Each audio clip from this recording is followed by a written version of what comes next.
Të dashur vëllezër, autori thot, nëse do të bëhet pyetja, cilat janë 3 themelet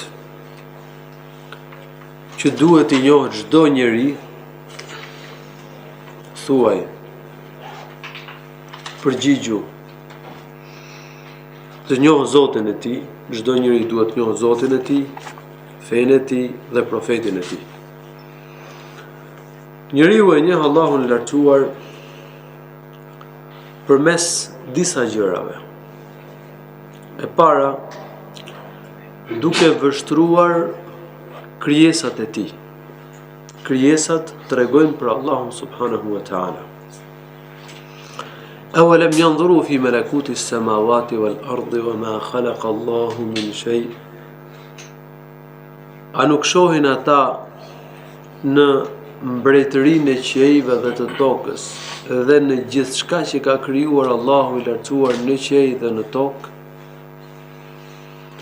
Çdo gjë në qiej dhe në tokë tregon ekzistencën e Allahut, dijen e tij, fuqinë e tij, madhështinë, bukurinë, urtësinë e tij subhanahu wa ta'ala. Meditimi mbi Kur'anin fisnik. Mënyra e dytë është leximi i Kur'anit duke u thelluar në kuptimet e tij. Kur'ani na flet për Zotin, na flet për Kur'ani na bën të njohur krijuesin e gjithësisë, Allahun subhanahu wa ta'ala. Na flet për emrat e tij, për atributet e tij. Afala yatadabbaruna al-Qur'an, a nuk mendojnë ata mbi Kur'anin? Kitabun anzalnahu ilayka mubarakun liyadabbaru ayatihi. Kur'ani është një libër të cilin Allahu e ka zbritur të bekuar në mënyrë që njerëzit të mendojnë mbi ajetet e tij. Njohja e mirësive të Zotit. Allahu i lartësuar na i ka bërë gjitha të mirat. Çdo mirësi e kemi nga Allahu i lartësuar, qoftë e vogël apo e madhe, e dukshme dhe e padukshme. Mirësia e dërgimit të profetit, e zbritjes librit Kur'anit, udhëzimit në rrugën e drejtë, në rrugën e xhairit. Mirësia e shëndetit, e të folurit, e të parit, burimet e ushqimit dhe të pijes, e të energjisë, rreshjet e shiut, rrezet e diellit, të gjitha këto janë mirësi nga Zoti i Madh për ne. S'ka dyshim se ai i cili do të njohë mirësitë e Zotit ka për të adhuruar Allahun. Wa ma bikum min ni'matin fa min Allah. Çdo të mirë keni nga Allahu i lartësuar. Wa in ta'uddu ni'matallahi la tuhsuha. Nëse do t'i numëronit mirësitë e Allahut të lartësuar, nuk do mundeshit që t'i llogarisnit ato. Aq shumë janë të mira që na ka bërë Allahu i lartësuar. Allahu i lartësuar, dhe kjo është mënyra e katërt, kur Allahu i lartësuar vë në zemrën e robit njohjen. Allahu i lartësuar hedh në zemrën e robit bindjen dhe robi e njeh Zotin. Prandaj ka thënë profeti sallallahu alaihi wasallam kur ka përmendur për kufizimin e ihsanit, el ihsanu an ta'budu Allaha ka'annaka tarah, fa in lam takun tarahu fa innahu yarak. Ihsani, përsosja e adhurimit, do të thotë të adhurosh Allahun sikur e shikon atë. E nëse nuk arrin të adhurosh Allahun sikur e shikon atë, të adhurosh me ndjenjen se ai të shikon ty. Allahu i lartësuar e vendos, e vë këtë ndjenjë në zemrën e robit, ndjenjën e njohjes, dhe robi e njeh Zotin subhanahu wa ta'ala. Pra robi duhet njohë Zotin, të njohë fenë e tij, të njohë profetin e tij Muhammedin sallallahu alaihi wasallam. Këto janë 3 gjëra, 3 themele që duhet të njohë çdo musliman. Fenë e Zotit e njohim duke njohur urdhrat, duke njohur ndalesat, ligjet dhe të gjitha mësimet e fesë. Ndërsa profetin e Zotit e njohim duke njohur besimin e tij, besimin që ka pas profeti sallallahu alaihi wasallam, ibadetin që bonte Muhamedi alayhi salatu wassalam, sjelljen dhe moralin e Muhamedit alayhi salatu wassalam, jetëshkrimin e Muhamedit sallallahu alaihi wasallam. Të gjitha këto përfshihen në njohjen e të dërguarit të Allahut Muhamedit sallallahu alaihi wasallam. Autori këtu i ka përmendur 3 themelet e Islamit, ka përmendur shkurtimisht, edhe pastaj do të flas për to gjerësisht. Nëse do të bëhet pyetja, kush është Zoti yt? Thuaj, Zoti im është Allahu, i cili më ka krijuar, më ka edukuar, më ka rritur, është kujdesur për mua me mirësitë e tij. 3 themelet e Islamit për të cilat flet ky libër janë dhe 3 pyetjet që do t'i bëhen njeriu në varr. Kush është Zoti yt? Cila është feja jote? Dhe kush është profeti yt? Këto janë 3 pyetjet që do t'i bëhen çdo njeriu në varr. Besimtari musliman që ka qenë njësuesi i Allahut të lartësuar në varr ka për të përgjigjur. Kur t'i bëhet pyetja kush është Zoti yt, do të thotë Zoti im është Allahu. Cila është feja jote? Do të thotë feja ime është Islami. Kush është profeti yt? Do të thotë profeti im është Muhamedi alayhi salatu wassalam. Ndërsa qafiri ose munafiku do t'i bëhet pyetja, por do të thotë ha. Ka dëgjuar njerëzit të thonë diçka. Zoti ynë është ai i cili na ka krijuar dhe na ka rritur, e është kujdesur për ne me të mirat e tij, me mirësitë e tij. Fjala ar-Rabb e përkthyer në shqip Zot tregon kujdesin, mbikëqyrjen, edukimin dhe rritjen me mirësi, me mirësitë. Allahu i lartësuar na ka krijuar, na furnizon, ai na ka rritur me mirësitë e tij, me mirësitë e shumta që na ka bën, subhanahu wa taala, dhe ai kujdeset për ne. Zoti im është Allahu, i cili më ka rritur me mirësitë e tij dhe i cili ka krijuar të gjithë botët, furnizon të gjitha botët dhe kujdeset me mirësitë e tij për të gjitha botët, për botën e njerëzve, botën e kafshëve, botën e xhinëve e tjerë. Ai është i adhuruar im. Unë nuk kam të adhuruar tjetër veç tij.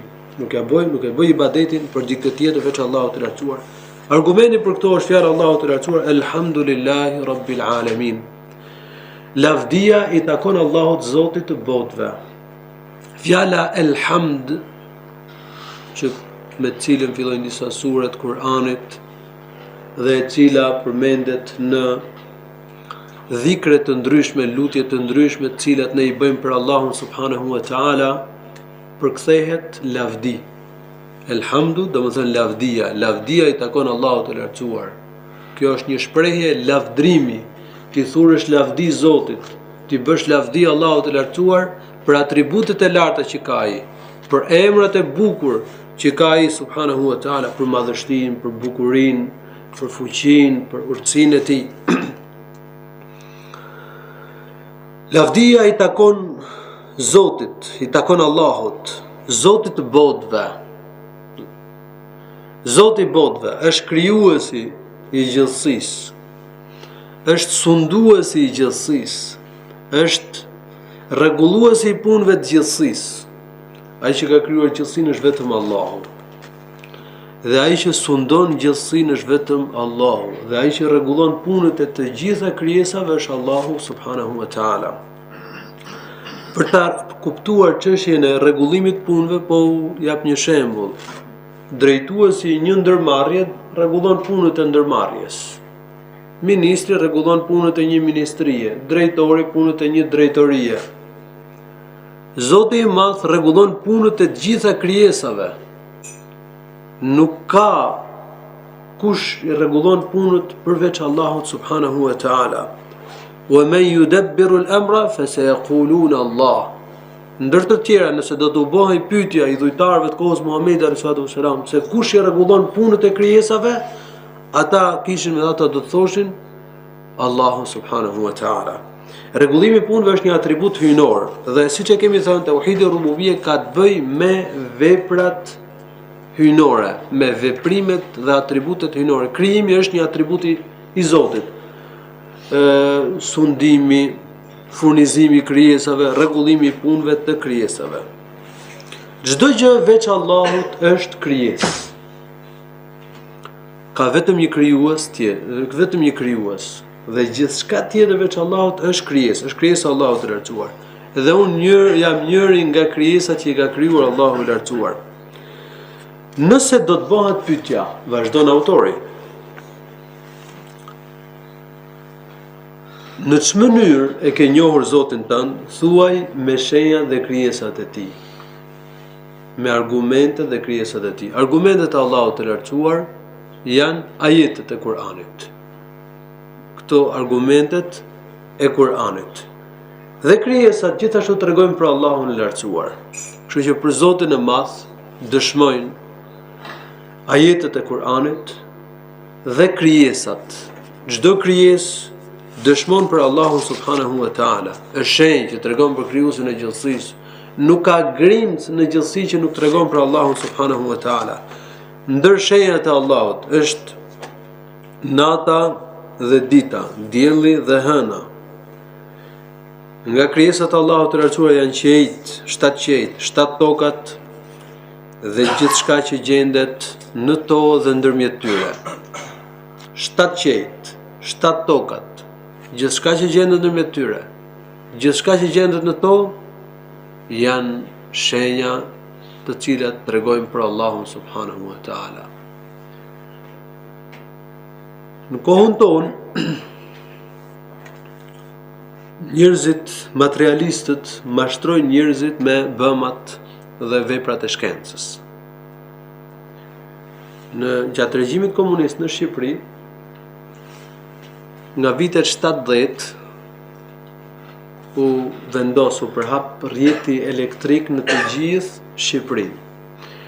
Dhe partia ateiste, u thoshte njerëzve që ja shkenca na solli energjinë. Po Zoti çfarë ka bën?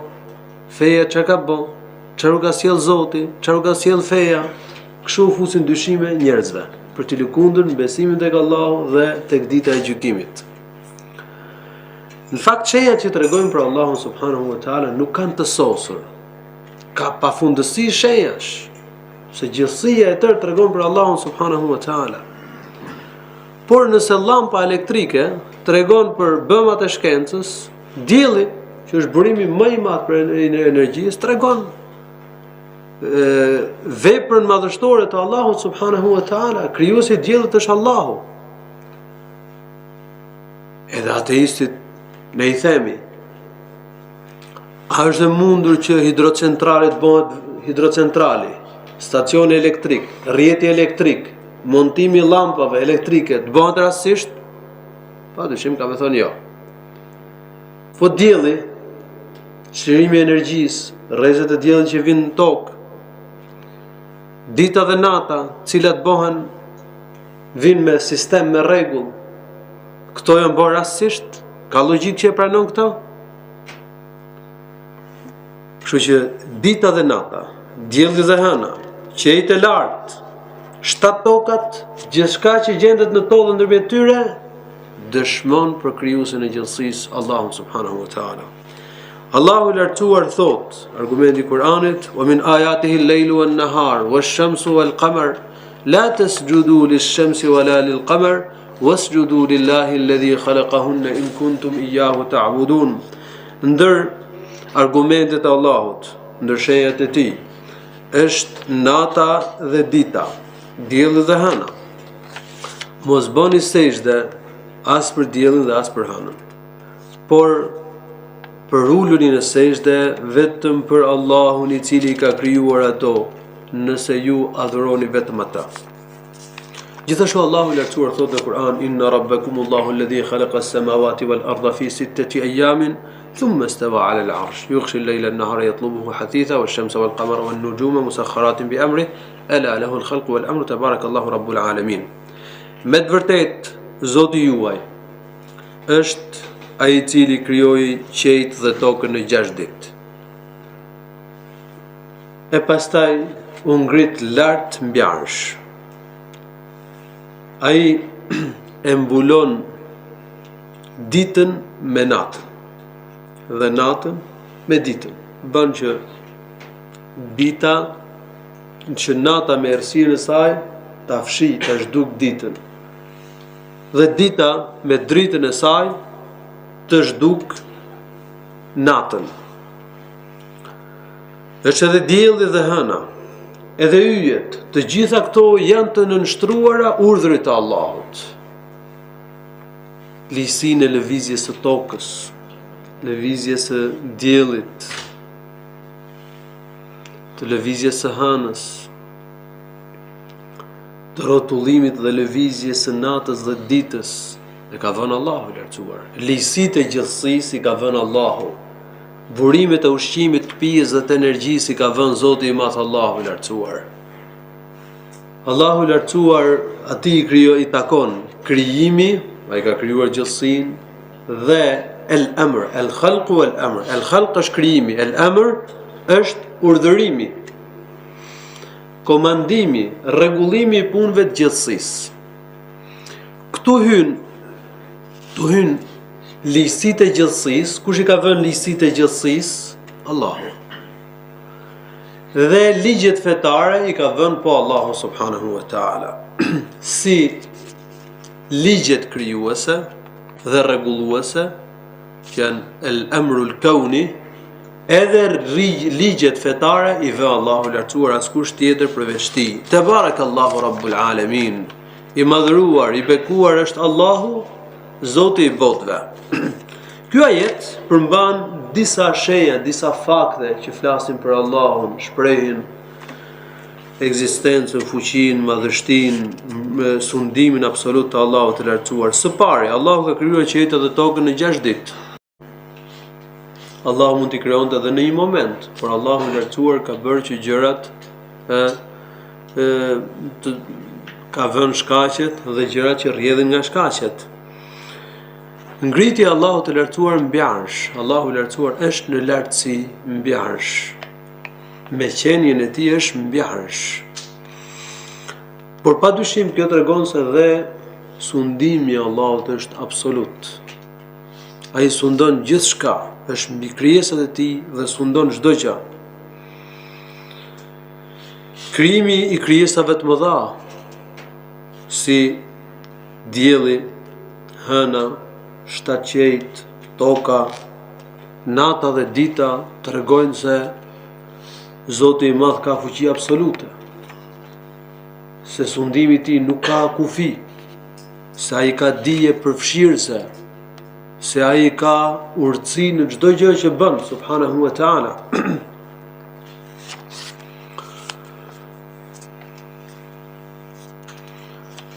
Ar-Rabb, Zoti, është i vetmi që meriton të adhurohet. Askush tjetër veç tij. Argument është fjala Allahut të lartësuar: Ya ayuhan nas, u'budu rabbakum alladhi khalaqakum walladhina min qablikum la'allakum tattaqun. O njerëz, adhuroni Zotin tuaj, i cili ju krijoi juve dhe ata që ishin para jush, në mënyrë që ju t'i ruheni zemrimit dhe dënimit të tij. Në mënyrë që të bëheni të devotshëm, domethënë t'i ruheni zemrimit dhe dënimit të tij. Adhuroni Zotin tuaj i cili ju krijoi juve. Pse duhet të adhurojmë Zotin të vetëm? Sepse ai na ka krijuar. S'ka krijues tjetër veç tij. Adhurimin e meriton vetëm ai që ka krijuar, dhe ai që ka krijuar vetëm Allahu i lartësuar. Kushdo që e pranon se krijuesi i tij është Allahu, është i detyruar të pranojë se vetëm ai meriton adhurimin dhe të adhurojë vetëm atë. Qofse njeriu e pranon se ka një Zot dhe vetëm ai ka krijuar gjithësinë, e pastaj i bën shok Allahut në adhurim, adhuron dikë tjetër veç Allahut të lartësuar, ky është kontradiktor. Është në kundërthënie me vetveten, se përderisa e ka pranuar se se ka vetëm një Zot, ka një krijues vetëm, atëherë duhet që ta pranojë se vetëm ai meriton adhurimin dhe të adhurojë vetëm atë. Tauhidi rububia atëherë pashmangshmërisht, rrjedhimisht tregon tauhidin uluhia. Allahu i lartësuar thot në ajetin tjetër alladhi ja'ala lakum al-ardha firasha was-samaa'a binaa'a wa anzala mina as-samaa'i maa'an fa akhraja bihi min ath-thamarati rizqan lakum fala taj'alu lillahi andada wa antum ta'lamun. Allahu i lartësuar është ai i cili tokën për ju e bëri shtrat. Domethënë e bëri të përshtatshëm për të jetuar në të, për shfrytzuar burimet e saj, për ta bërë jetën në tokë me lehtësi. Allahu i lartësuar ka bërë tokën përshtatshme për ne. Imagjinoni sikur njeriu të fluturonte, mos kishte mundësi të stabilizohej, të ndalej, të qëndronte mbi tokë. Imagjinoni sikur në tokë mos kishte ujë, burime ushqimi, burime pije, burime energjie, sikur të mos kishte oksigjen. Jeta e njeriu pranë tokë do të ishte e pamundur. Allahu është ai që e bëri tokën shtrat, e bëri të përshtatshme për ne, për të jetuar në të, na e bëri të lehtë ta shfrytëzojmë tokën dhe të jetojmë mbi të. Was-samaa'a binaa'a, Allahu lartuar e ka ngritur lart qiellin dhe e ka bërë ndërtesë të përsosur. Qielli është si kupole mbi tokën. Ka 7 qiell lart. Allahu lartuar i ka ruajtur fort dhe mirë qiejt e lart. Dhe nuk është e thënë që njerëzit e kohës t'i kapin fizikisht, t'i prekin 7 qiejt. S'ka arritur njeriu të kap diçka të tillë, po ato ekzistojnë padyshim, ndërsa yjet, planetet dhe planetet, sistemi diellor, yjet, planetet janë nën qiellin e dynjas. Me yjet Allahu i lartësuar ka zbukuruar qiellin e dynjas. Wa laqad zayyana as-samaa'a ad-dunya bimasabiha. Është qielli i dynjas, pastaj janë 6 qiell të tjerë mbi të, njëri mbi tjetrin, 7 kate qiell. Wa anzala min as-samaa'i ma'a. Allahu i lartësuar nga qielli, domethënë nga lart, ka zbritur rreshjet e shiut. Fa akhraja bihi min ath-thamarati rizqan lakum. Dhe me rreshjet e shiut Allahu i lartësuar nxjerr nga toka fruta dhe bimë, të cilat janë furnizim për ju. Allahu i lartësuar me rreshjet që i zbret nga qielli, që zbresin nga rret, që i lëshon nga rret, nxjerr lloj-lloj frutash dhe lloj-lloj bimësh, të cilat janë furnizim, janë ushqim për njerëzit. Këto janë mirësitë më dha që ne ka bëu Allahu subhanahu wa taala. Fala taj'alu lillahi andadan wa antum ta'lamun. Prandaj mos i bëni shok në adhurim Allahut të lartësuar, ndërkohë që ju e pranoni se ai është Zoti, ai është krijuesi i vetëm, ai është sunduesi, ai na ka furnizuar me gjitha këto të mira. Ka thënë Ibn Kathir, Allahu më shëroft, el-khaliqu li hadhihi al-ashya' huwa al-mustahiqqu lil-ibada. Ai që ka krijuar gjithë këto gjëra, vetëm ai meriton adhurimin. S'kush tjetër veç tij. Ibn Kathir është mufesir i madh i Kur'anit, ka bërë një dietar i famshëm, një nga nxënësit e Ibn Taymiyes, Allahu i mëshiroft të dy, dhe ka vdekur në vitin 774 të Hijretit. Llojet e adhurimeve janë të shumta. Ne kemi thënë se adhurimi, el-ibada, është një term që përfshin çdo thënie, qaul dhe veprim, amel, të cilin e pëlqen Allahu i lartësuar, qoftë i dukshëm apo i padukshëm. Adhurimi përfshin bindjet e zemrës, bindje se ka Zot, se ka me lajke, se Allahu ka zbrit libra, ka dërguar të dërguarit, se ka ditë gjykimi, se Allahu i ka paracaktuar gjërat kaderin. Përfshin gjithashtu edhe ndjenjat në zemër, si dashuria, nënshtrimi, përulja ndaj Allahut, njeti, sinqeriteti, frika, mbështetja. Përfshin edhe shprehjet gojore, dëshmia la ilaha illallah Muhammadur Rasulullah, shprehje gojore, edhe kjo është ibadet. Përfshin edhe veprat, veprimet që kryen me gjymtyrë si namazi e tjerë. Autori këtu do të përmend disa ibadetet kryesore. Sa për shembull, do të sjellë argumentet që adhurimin duhet t'ia kushtojmë vetëm Allahut të lartësuar.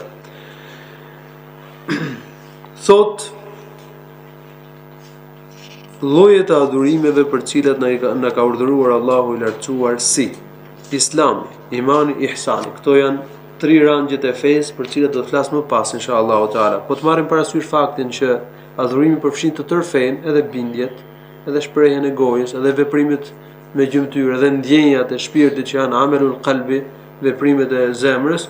Të gjitha këto gjëra përfshin ibadeti. Kjo është arsyeja pse autori ka përmendur domosdoshmë si lloj adhurimi, ibadeti, islamin, imanin dhe ihsanin, të cilat janë 3 rangjet e fesë. Pastaj ka thënë, ndër llojet e adhurimit gjithashtu është lutja, frika, shpresa, mbështetja, dëshira për arritjen e të mirave, tmerrja nga të këqijat, ndroja, përulja para madhështisë së Allahut të lartësuar, ndroja, kthimi me bindje e respekt ndaj Allahut të lartësuar. Të kërkosh ndihmë vetëm Allahut të lartësuar. Të kërkosh mbrojtje Allahut, të strehohesh tek Allahu, të kërkosh shpëtim prej Allahut të lartësuar. Kurbani, zotimi e të tjera lloje adhurimesh, për cilat na ka urdhëruar Allahu dhe në fakt të gjitha adhurimet i takojnë Allahut të lartësuar. Këto adhurime janë sjell sa për shembull. Autori do të sjellë një argument të përgjithshëm që tregon se të gjitha adhurimet duhet me ia kushtu Allahut të lartësuar. Pastaj për secilin për këtyre ibadeteve që ka përmendur tu, do të sjellë nga një argument veçantë. Kështu që për ibadetet, për faktin që ibadetet duhet t'ia kushtojmë Allahut, ne sjellim 2 lloje argumentesh. Lloji i parë është argumenti i përgjithshëm. A është diçka ibadet?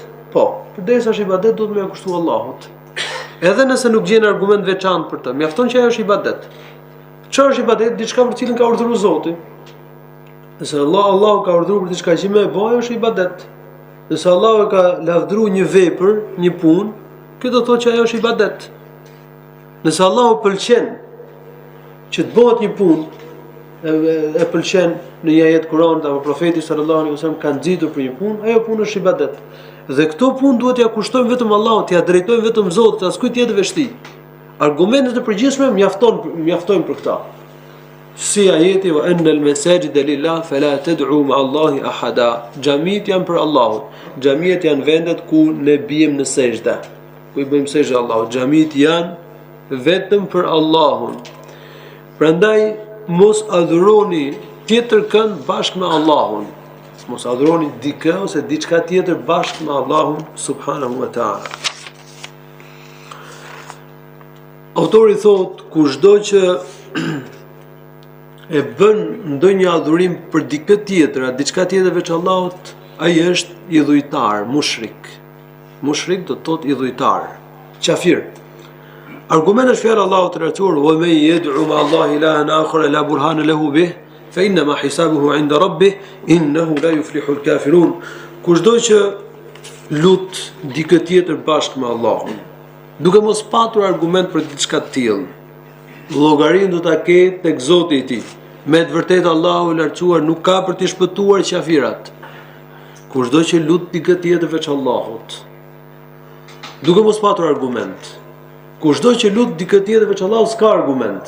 Me që pjesa duke mos patur argument tregon se kushdo që nuk që adhuron dikë tjetër apo lut dikë tjetër veç Allahut s'ka argument. Nuk është përcaktim.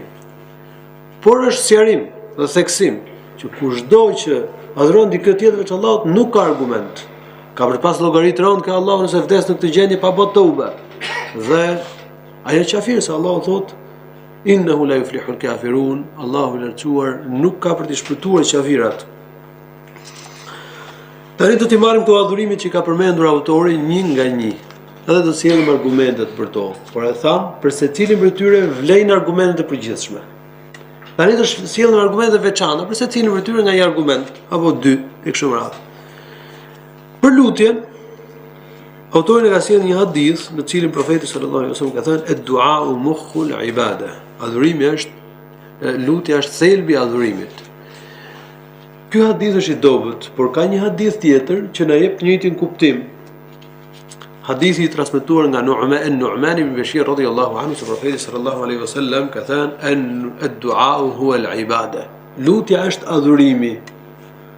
Kur thot profeti lutja është adhurimi, do të thënë që lutja është thelbi I adhurimit, është adhurimi më I rëndësishëm. Dhe kjo nuk do të thotë që lutja është I gjithë adhurimi, se ka dhe lloje të tjera ibadetesh.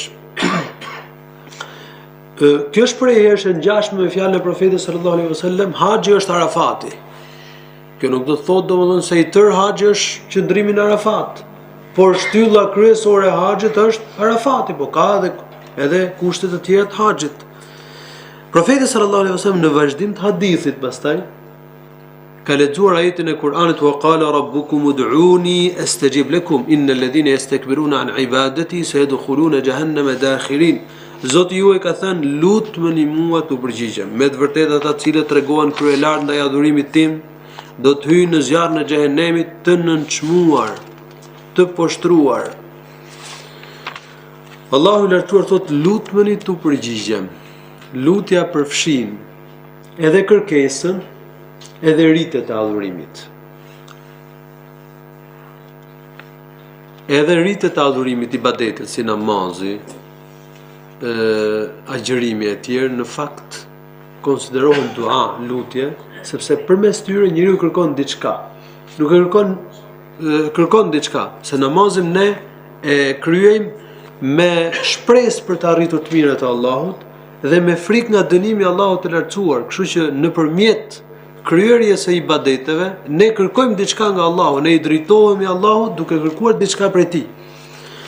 Atëherë të gjitha ata të cilët tregohen kryelart dhe nuk I bëjnë ibadet Allahut të lartësuar, do të hyjnë në zjarrin e xhehenemit të nënçmuar.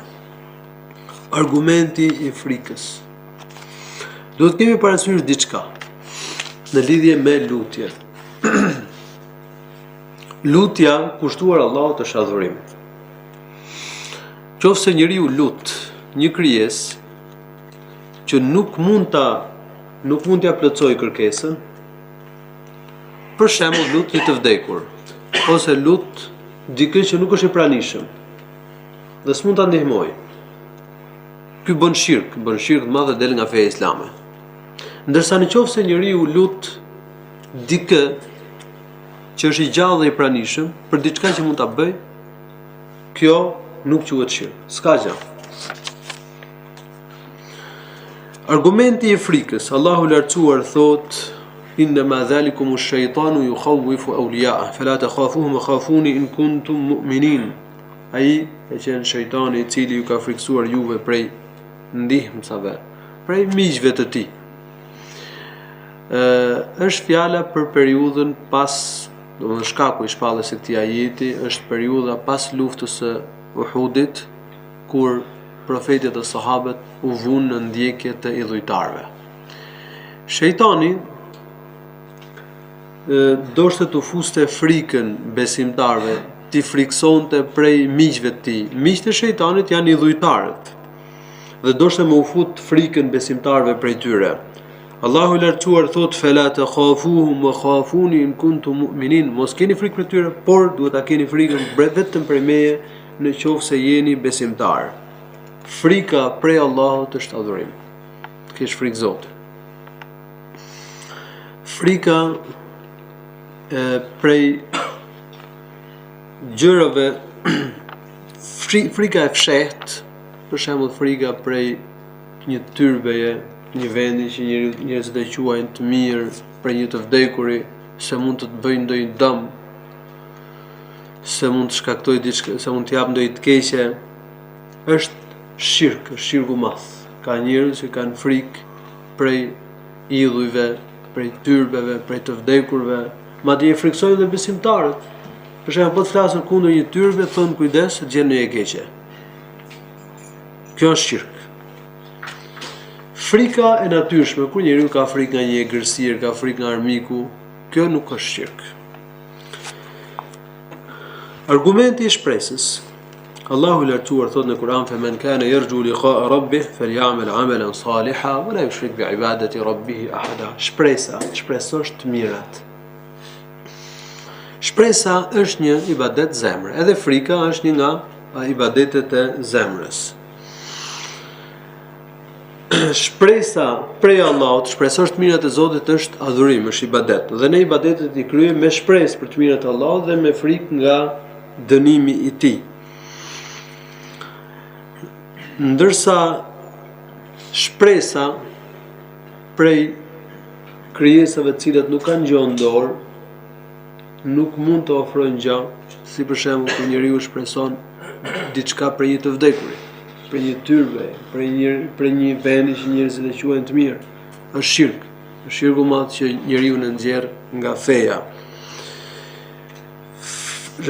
Shpresa në rastin në këto, domethënë shpresa kur është ibadet ose kur është shirk, siç e përmendëm, shoqërohet ose përmban edhe në nështrim edhe për ulje.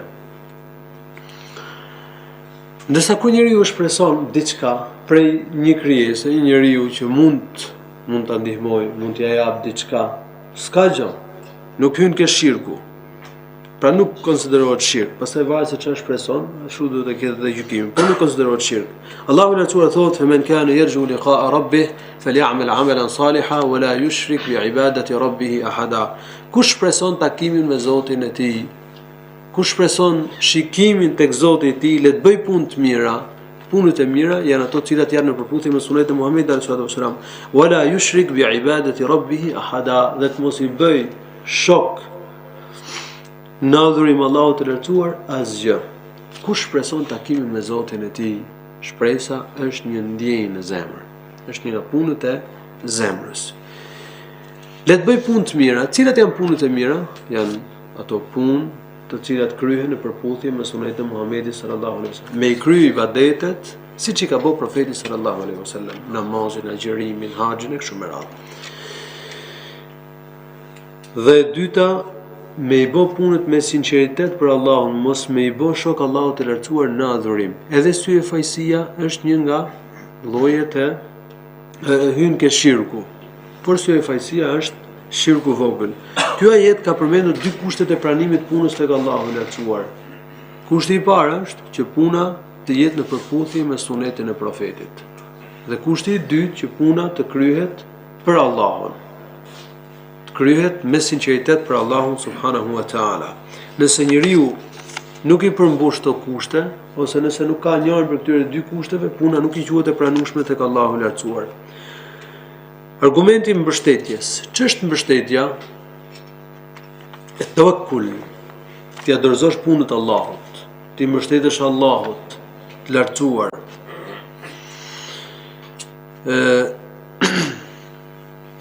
Me nënshtrime për uljen ndaj Allahut, me bindjen se Allahu i lartësuar ti rregullon punët, të mbron, të ruan, ti sjell të mirat dhe ti largon të këqijat. Tawakkuli është një nga ibadetet më të mëdha, më të rëndësishme, mbështetja tek Allahu i lartësuar. Tawakkuli përsos besimin, nëse njeriu mbështetet fort ke Allahu, është besimtar i përsosur. Nëse nuk mbështetet tek Zoti ose ka mbështetje dobët tek Allahu, është besimtar i dobët. Kur njeriu është fort i mbështetur tek Allahu, kjo tregon se është besimtar i mirë. Allahu i lartësuar ka thënë: "Wa 'ala Allahi fatawakkalu in kuntum mu'minin." Vetëm tek Allahu mbështetuni nëse jeni besimtar.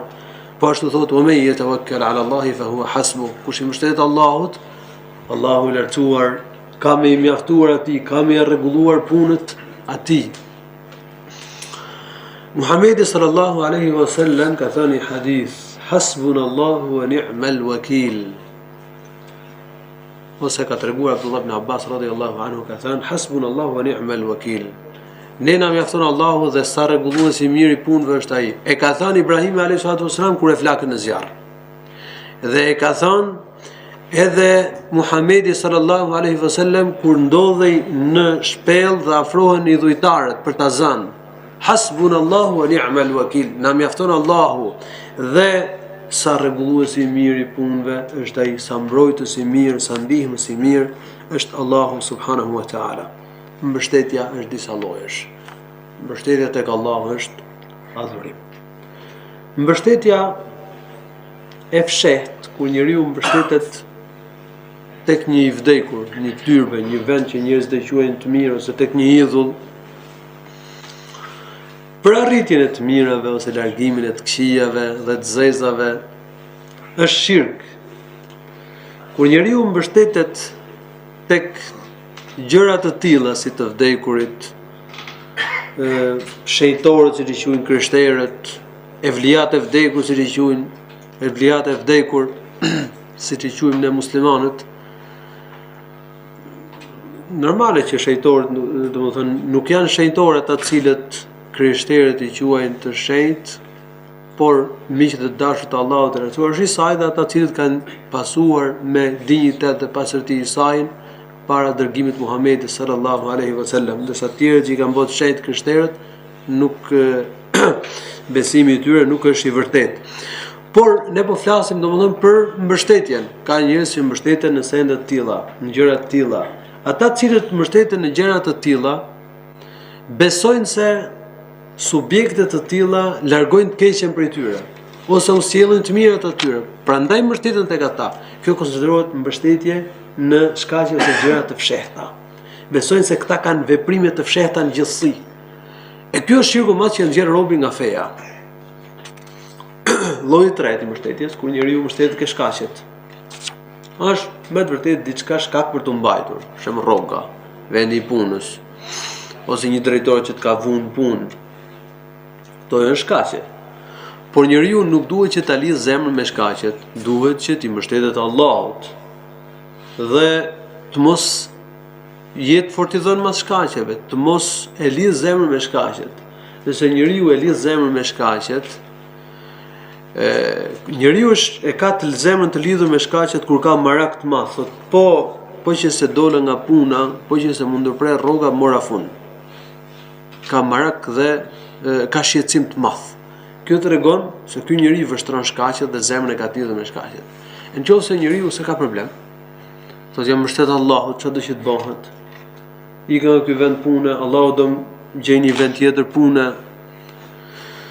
Mu mbyll kjo portë rrisku, do hapet një portë tjetër rrisku.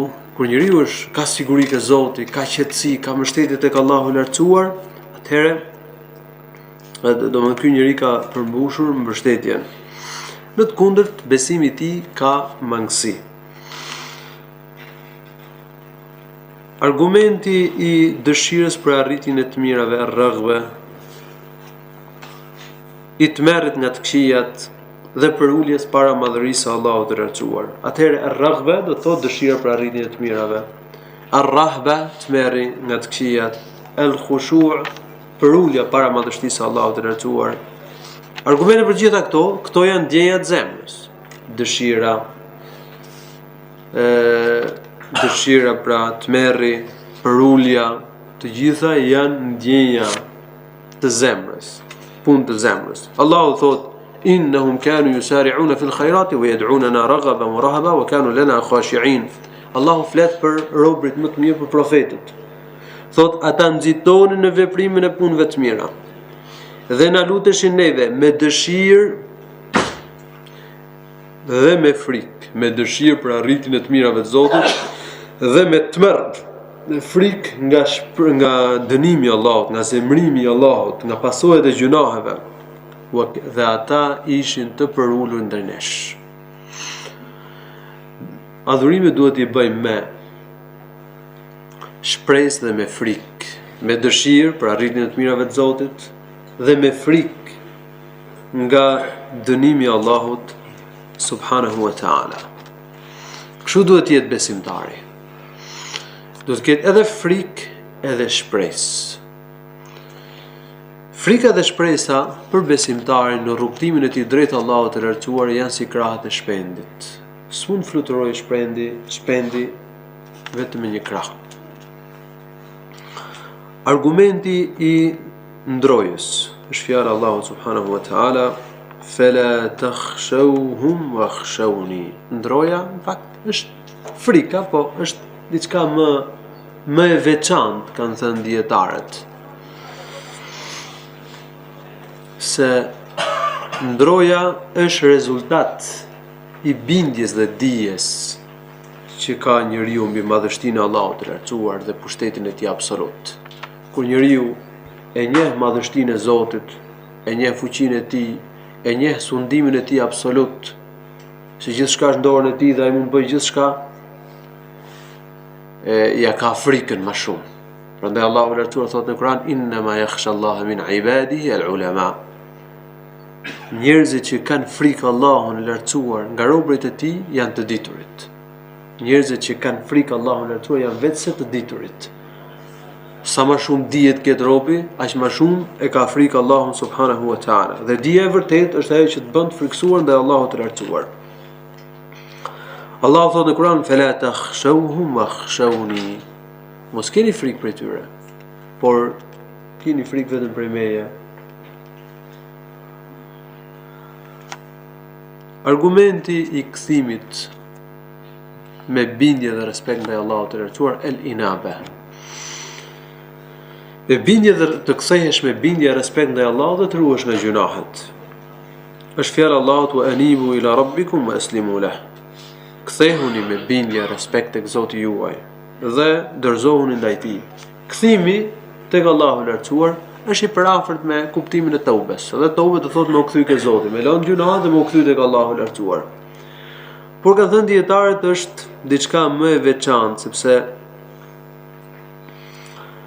përveç kthimit me nënshtrim, me respekt dhe duke u larguar nga gjunahet, el inabe domethënë tregon gjithashtu edhe mbështetjen tek Allahu i lartësuar. Argumenti i kërkimit të ndihmës, të kërkosh ndihmë vetëm prej Allahut dhe prej askujt tjetër veç tij. Allahu i lartësuar thotë iyyaka na'budu wa iyyaka nasta'in, vetëm prej teje kërkojmë ndihmë dhe vetëm ty të adhurojmë dhe vetëm prej teje kërkojmë ndihmë. Këtë ajet ne përsërisim në shtorë katë të namazit. Vetëm prej teje kërkojmë ndihmë. Kërkimi i ndihmës është një lutje. Dhe dihet që lutja është adhurim. Dhe adhurimet bëhen vetëm për Allahun e lartësuar. Kështu që nuk lejohet të kërkojmë ndihmë prej dikujt tjetër veç Allahut të lartësuar. Por çfarë gjykimi ka kërkimi i ndihmës? Kërkimi i ndihmës prej Allahut të lartësuar është ibadet.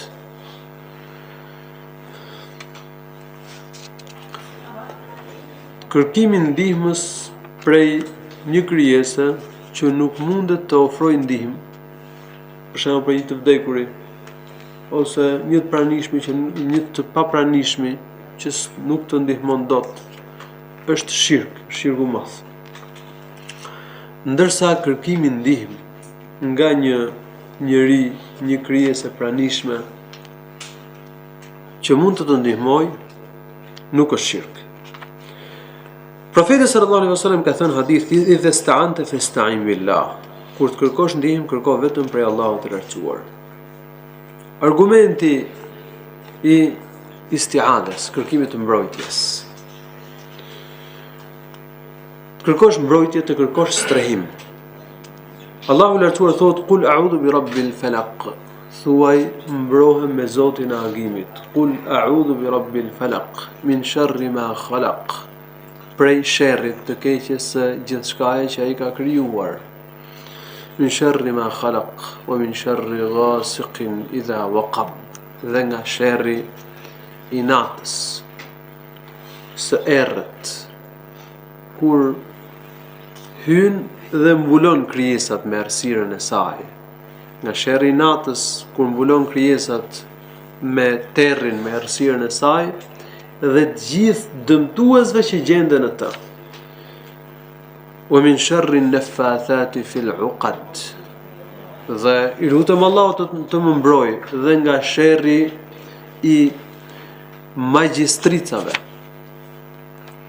të cilat lidhin nyje dhe fryjnë në to duke bërë magji. Wa min sharri hasidin idha hasad. Dhe nga sherri, nga e keqja e smirëziut, smirëkeqit, i cili nga urrejtja që ka për njerëzit dëshiron që atyre t'u ikin të mirat që ju ka dhënë Allahu i lartësuar. Pra, i lutem Allahut të më mbrojë dhe nga e keqja, sherri i smirëziut, kur smiron, kur ushqen ndjenjat e smirës karshit të tjerëve. Qul a'udhu bi rabbin nas, thuaj mbrohem me Zotin e njerëzve. Melikin nas, ilahin nas, sunduesin e njerëzve, të adhuruarin e njerëzve, min sharril waswasil khannas. I lutem pra Zotit e njerëzve të më mbroj nga sherri e keqja e shejtanit, i cili kur njeriu është i pavëmendshëm e ngacmon, e tundon. Ndërsa kur kujtohet dhe i bën dhikr Allahut, fshihet. Min sharril waswasil khannas, alladhi yuwaswisu fi sudurin nas, i cili ngacmon njerëzit ose i tundon njerëzit, tundon në gjokset e njerëzve, në zemrat e njerëzve. Alladhi yuwaswisu fi sudurin nas min al-jinnati wan nas. Qoft ky shejtani prej xhinëve apo prej njerëzve.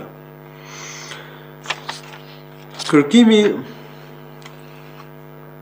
i mbrojtjes prej Allahut të lartësuar është një nga adhurimet e mëdha.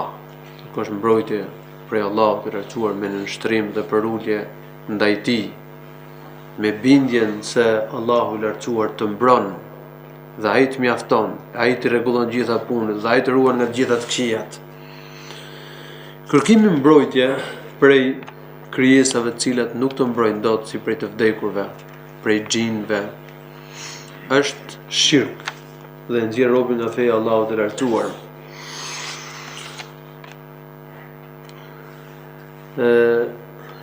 Allahu i lartësuar thot në Kur'an: "Wa annahu kana rijalun min al-insi ya'udhuna bi rijalin min al-jinni fazaduhum rahaqa."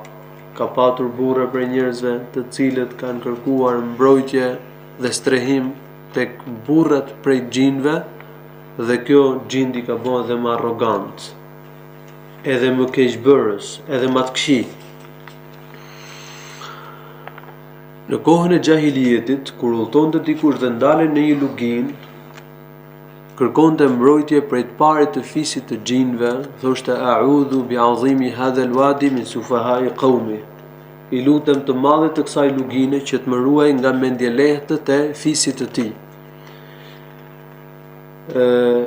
Muhamedi sallallahu alaihi wasallam në vend të shirkut që bënin idhujtarët, të cilët kërkonin mbrojtje prej xhinëve, na ka mësuar një lutje e cila na ruan nga gjithë keqbërësit. Kur ndalemi në një vend, ta bëjmë atë lutje. Ka thënë profeti sallallahu alaihi wasallam: "Men nazala manzilan faqala a'udhu bi kalimati llahi tammati min sharri ma khalaq lam yadurruhu shay'un hatta yartahila min manzilihi dhalik." Kush ndalet në një vend edhe thot aty: "A'udhu bi kalimati llah", mbrohem me fjalët e përkryera të Allahut nga sherri i gjithçkaje që ai ka krijuar, apo nga sherri i të gjitha atyre gjërave të cilat kanë sherr, nuk ka për ta gjetur gjë e keqe derisa të ikë prej atij vendi. Ka thënë al-Qurtubi, Allahu më shiroft, thotë: "Unë bëja gjithmonë këtë lutje. Sa herë ndalesha në një vend, e bëja këtë lutje. Por thot një herë një natë më hëngri akrepi, edhe thot më kujtua se kisha bë lutjen." Lejohet që njeriu të kërkoj mbrojtje duke përmendur atributet e Zotit. Për shembull, a'udhu bi kalimatillah, mbrohem me fjalët e përkryera të Zotit, të Allahut. Fjalët janë atributi i Zotit, janë veprimi i Allahut subhanahu wa ta'ala. Profeti sallallahu alaihi wasallam ka përmendur ajetin: "Qul huwa al-qadiru ala an yab'atha alaykum 'adhaban min fawqikum." Thuaj, Allahu i lartësuar ka fuqi që t'u jap dënim nga lart, gur nga qielli, tufon, o min tahti arjulikum, ose nga poshtë këmbët e tuaja, tërmet, vulkan. Au yelbisekum shi'an wa yudhiqa ba'dakum ba'sa ba'din, ose të bëj grupe e partije dhe kështu të luftoni kundër njëri tjetrit. Profeti sallallahu alaihi wasallam kur ka lexuar këtë ajet ka thënë: "A'udhu bi wajhik", o Allah, unë mbrohem me fytyrën tënde. Nësa kërkimi mbrojtje prej atyre që nuk të mbrojnë dot, si të vdekurve, vlijave, kështu me radhë, është shirku i madh. Kërkimi mbrojtje prej një krijese që mund të mbrojë nuk është shirk. Për shembull, kur njeriu kërkon strehim ke një njeri i fuqishëm që ta mbrojë prej një zullumçari, kjo nuk quhet shirk. Kërkimi i shpëtimit. Dhe kërkimi i shpëtimit është një nga format e lutjes, është një nga llojet e ibadetit. Allahu i lartësuar thot në Kur'an: "Idh tastaghithuna rabbakum fastajaba lakum anni mumiddukum bi alfin min al-malaikati murdifin." Kujtoni kur ju i kërkuat shpëtim Zotit tuaj. Dhe Allahu i lartësuar kujtoni mirësinë në luftën e Bedrit, kur ju kërkuat shpëtim, fitore dhe triumf nga Zoti juaj. Fastajaba lakum, dhe Allahu i lartësuar pranoi lutjen. Allahu dërgoi 1000 melajke, të cilët erdhën njëri pas tjetrit në ndihmë të besimtarëve.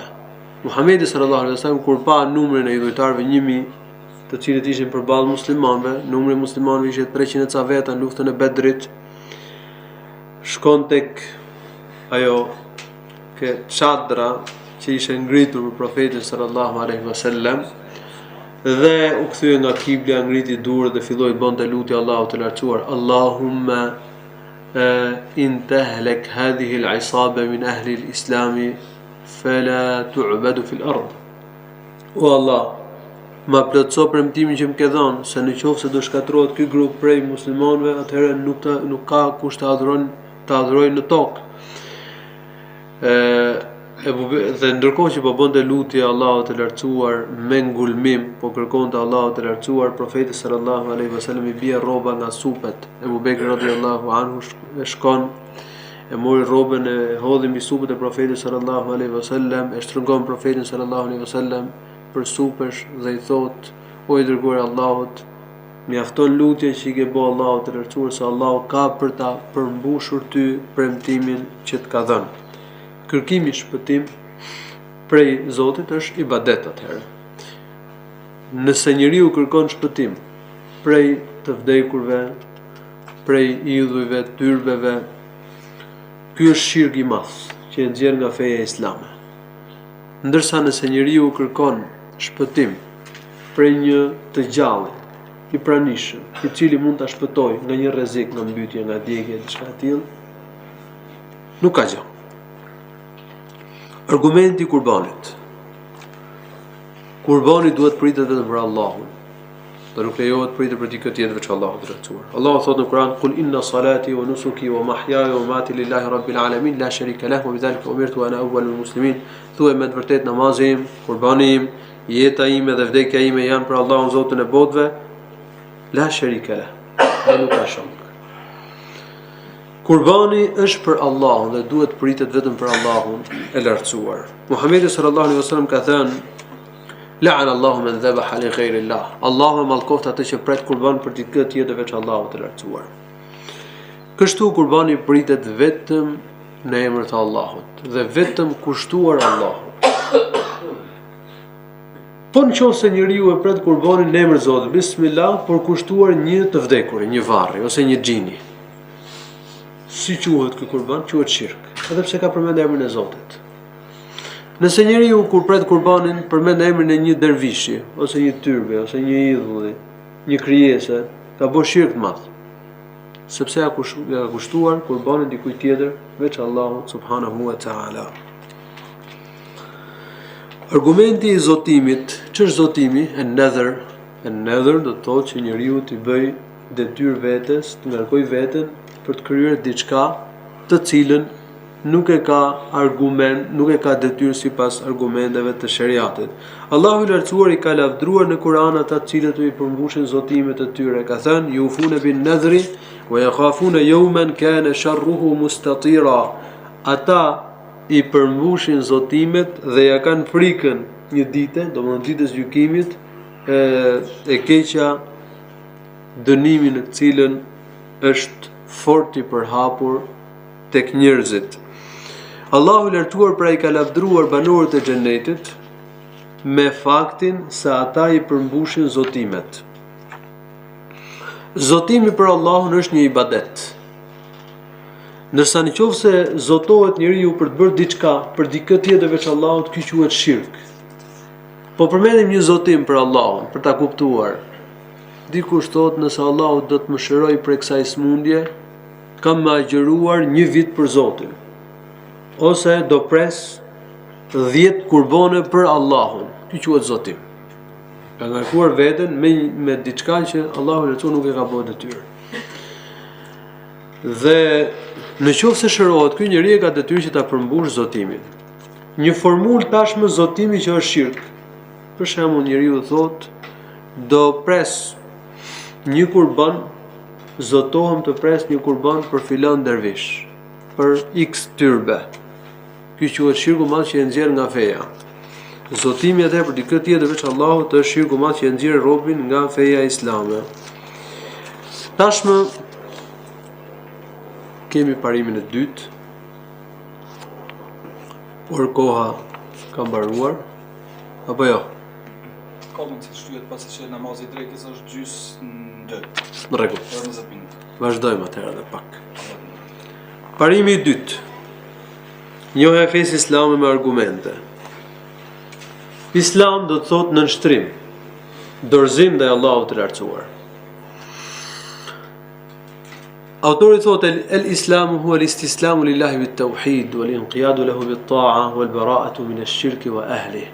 Islami është nënshtrimi ndaj Allahut, dorëzimi ndaj Allahut me tauhid. Ti dorëzohesh Allahut duke besuar si Zotin e vetëm, krijuesin e vetëm, sunduesin e vetëm, rregulluesin e vetëm të punëve të krijesave. Ta adhurosh vetëm Allahun dhe të njësosh Allahun në emrat e tij dhe në cilësitë e tij të larta. Ti nënshtrohesh Allahut duke i bërë ibadet atij, duke respektuar urdhrat e tij, duke hequr dorë nga gjërat që ti ka ndaluar ai, dhe të largohesh nga shirku edhe nga idhujtarët. Al-bara'a, të dliresh nga shirku dhe nga idhujtarët. Islami ka 3 rangje. Islami, imani dhe ihsani. Islami e përmendëm kuptimin e kufizimin e tij, imani dhe ihsani. Secila prej tyre ka kushte. Islami ka shtylla, ka 5 shtylla, imani ka 6 shtylla dhe ihsani ka vetëm 1 shtyllë, për cilën do të flas më pas, do të flasim inshallah taala kur të vinë koha e tij. Shtyllat e Islamit janë 5. Dëshmia se nuk ka të adhuruar tjetër me të drejtë përveç Allahut, dhe se Muhamedi është i dërguari i tij. Falja e namazit, dhënia e zakatit, agjërimi i Ramazanit dhe kryerja e haxhit. Këto janë 5 shtyllat e Islamit. Shahadeti la ilaha illallah Muhammedur Rasulullah është konsideruar 1 shtyllë. Ndërkohë që ka 2 pjesë shahadeti. La ilaha illallah është pjesa e parë e shahadetit. Muhammedur Rasulullah është pjesa e dytë. Të dyja janë konsideruar 1 shtyllë. Pse? Sepse nevojitën të dyja që ibadetit quhet i saktë dhe i pranuar tek Allahu. Qofse njeriu për shembull adhuron Allahun, po jo ashtu siç na ka treguar profeti, siç e ka bëu ibadetin profeti, ibadeti nuk i quhet i pranueshëm. Dhe nëse njeriu e bën ibadetin siç e ka kryer profeti, por e kryen jo për hir të Zotit, e kryen për ndonjë qëllim tjetër, përsëri ibadeti nuk i quhet i pranueshëm tek Allahu i lartësuar. Kështu që la ilaha illallah Muhammedur Rasulullah janë 1 shtyllë e Islamit. Shtylla e dytë e Islamit është namazi. Namazi është lidhje mes robit dhe Zotit të tij. Është ibadeti kryesor që ne kryejmë për Allahun subhanahu wa taala. Dhënia e zakatit, agjërimi i Ramazanit dhe kryerja e haxhit. Argumenti i dëshmisë la ilaha illallah është fjala Allahut të lartësuar, shahid Allahu annahu la ilaha illa huwa wal malaikatu wa ulul ilmi qa'iman bil qist. Allahu dëshmon se nuk ka të adhuruar tjetër me të drejtë përveç tij. Për këtë gjë dëshmojnë dhe melajket dhe dietarët. Allahu me lajket dhe dietarët dëshmojnë se nuk ka të adhuruar tjetër me të drejtë përveç Allahut dhe se Allahu i lartësuar mban drejtësi. Ai vë drejtësinë dhe ai mban drejtësi. La ilaha illa hu. S'ka të adhuruar tjetër me drejtë veç Allahut. Ai është i gjithfuqishëm, El Azizul Hakim dhe i urtë. La ilaha illa Allah, çdo të thotë shahadeti la ilaha illa Allah. Fjala ilah do të thotë i adhuruar. Por në shqip mund ta përkthejmë dhe hyjni. Se fjala hyjni, po të shohësh fjalorin e shqipes, do të thotë i adhuruar. E hyjnizoj diçka, do më thënë, e ngrej lart dhe e adhuroj. Kështu që ilah mund ta përkthejmë i adhuruar ose hyjni. Të dyja fjalët kanë të njëjtin kuptim. La ilaha illa Allah. Dihet që ka gjëra të shumta të cilat adhurohen. Adhurohet Zoti, por ka njerëz që adhurojnë dhe gjëra të tjera veç Allahut. Ka që adhurojnë profetë si Isai'n a.s. Idhujtarët kanë adhuruar dhe me lajket, ka që adhurojnë shejtanin, adhurojnë xhint, adhurojnë tyrbet, të vdekurit, dervishat. Atëherë vetëm Allahu adhurohet me të drejtë, ndërsa të tjerët veç Allahut të lartësuar nuk adhurohen me drejtë, domethënë nuk meritojnë të adhurohet. Kështu që la ilaha illallah nuk ka të adhuruar veç Allahut, do thotë nuk ka të adhuruar me të drejtë veç Allahut. Ndryshe mund ta përkthejmë shahadetin. Nuk ka hyjni të vërtetë veç Allahut. Hyjnitë të tjera veç Allahut janë të pavërteta, janë të rreme. Vetëm një është hyjni i vërtet. Është Allahu. Kështu që shahadetin la ilaha illallah mund ta përkthejmë nuk ka të adhuruar me të drejtë veç Allahut, ose nuk ka hyjni të vërtet përveç Allahut. Pjesa e parë e fjalës la ilaha illallah është mohim. La ilaha, nuk ka të adhuruar. Është mohim. Pjesa e dytë është pohim përveç Allahut. Do më thëmë mohojmë adhurimin e të tjera veç Allahut dhe pohojmë adhurimin vetëm për Allahun e lartësuar. La ilaha illallah përmban dy kushte. Mohim dhe pohim. Mohim dhe pohim. Në qoftë se njeriu e pranon që adhuroj Zotin dhe adhuron Zotin, adhuron vetëm Allahun, por nuk mohon adhurimin e të tjerëve veç Allahut, ky nuk quhet musliman. Ky nuk e ka njësuar Allahun subhanahu wa taala, sepse për të quajtur njeriu njësues duhet të pohojë adhurimin vetëm për Allahun dhe të mohojë adhurimin e të tjerëve veç Allahut të lartësuar. Eni abudullah wajtanibu at-taghut. Adhuroni Allahun dhe largohuni nga taguti. Wa abudullah wa la tushriku bihi shay'a. Adhuroni Allahun dhe mos i bëni shok atij asgjë. Fa man yu'min billahi wa yakfur bit-taghut. Kush i beson Allahut dhe mohon tagutin. Domosdoshmë duhet që të mohohet shirku, të mohohet gjithçka që adhurohet veç tij në vend të Allahut të lartësuar. Nëse njeriu nuk e bën këtë gjë, atëherë nuk quhet musliman, nuk quhet njësues.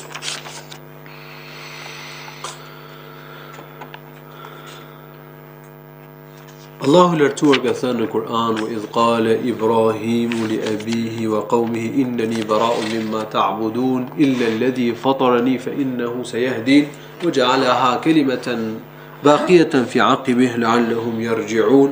Kujto kur Ibrahimi alayhis salatu wassalam i tha popullit të tij, i tha babait dhe popullit të tij, unë jam i pastër nga ata të cilët ju i adhuroni, nga gjithçka që ju adhuroni.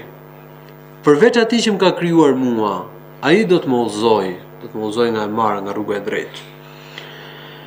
Ajeti tregon se populli i Ibrahimit adhuronin Allahun, por krahas Allahut adhuronin dhe hyjnitë e rreme, adhuronin edhe të tjerë veç Allahut të lartësuar. Nga e mësojmë ne këtë, sepse Ibrahimi tha unë jam i pastër nga gjithë ata të cilët ju i adhuroni përveç Allahut. Çka do të thotë se adhuronin ata dhe Allahun, e njihnin Zotin, por i bënin shok Allahut se adhuronin edhe të tjerë bashkë me Allahun e lartësuar. Ibrahimi ka përjashtuar Allahun nga ata të cilët i adhuronte popullit i tij, sepse Allahu adhurohet me drejt. Ai është hyjni i vërtet.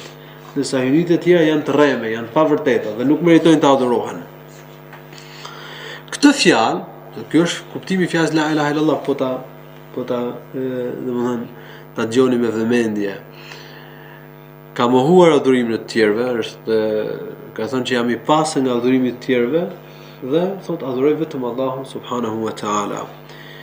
Këtë fjalë, domethënë fjalën la ilaha illallah, se ky është kuptimi i fjalës la ilaha illallah, e ka bërë një fjalë të përjetshme, të përhershme për pasardhësit e tij, në mënyrë që ata të kthehen tauhid, kthehen te kjo fjalë, të që ndorë nga shirku edhe të kthehen kësaj fjale. Gjithashtu, edhe fjala Allahut të lartësuar, "Qul ya ahlal kitabi ta'alu ila kalimatin sawa'in baynana wa baynakum alla na'budu illa Allah." Thuaj, o idhtarët e librit, e janë në një fjalë të vetme, një fjalë vetme dhe të drejtë, ndërmjet nesh dhe ndërmjet jush, një fjalë të vetme, të drejtë, ku do jemi njësoj. Të mos adhurojmë askënd dhe asgjë tjetër veç Allahut. Të mos i bëjmë shok atij asgjë. Dhe të mos e bëjmë njëri tjetrin, mos e marrim njëri tjetrin për Zot. Fa in tawallu faqulu ashhadu bi anna muslimun. Nëse ju nuk e pranoni këtë gjë, atëherë atëherë thoni, dëshmoni se ne jemi muslimanë. Argumenti i dëshmisë se Muhamedi alayhi salatu wasallam është i dërguar i Allahut, është fjala e Allahut e lartësuar në Kur'an, "Wa laqad ja'akum rasulun min anfusikum azizun 'alayhi ma 'anittum harisun 'alaykum bil mu'minina raufur rahim." Ju ka ardhur një i dërguar në gjiri juaj, të cilit i vjen keq mundimi dhe vështirësia që hasni ju. Është fort i interesuar për ju, për të mirën tuaj, dhe është i butë dhe i mëshirshëm me besimtarët. Qul ya ayuhan nas inni rasulullah ilaykum jami'a. Thuaj o njerëz, unë jam i dërguar i Allahut për gjithë ju. Çdo të thotë dëshmia se Muhamedi alayhi salatu wasallam është i dërguar i Allahut. Para të besojmë lajmet që ka sjell, të besojmë se profeti është i dërguar i Zotit. Është dërguar nga Allahu për gjithë njerëzit në çdo kohë dhe në çdo vend, është vula e profetëve.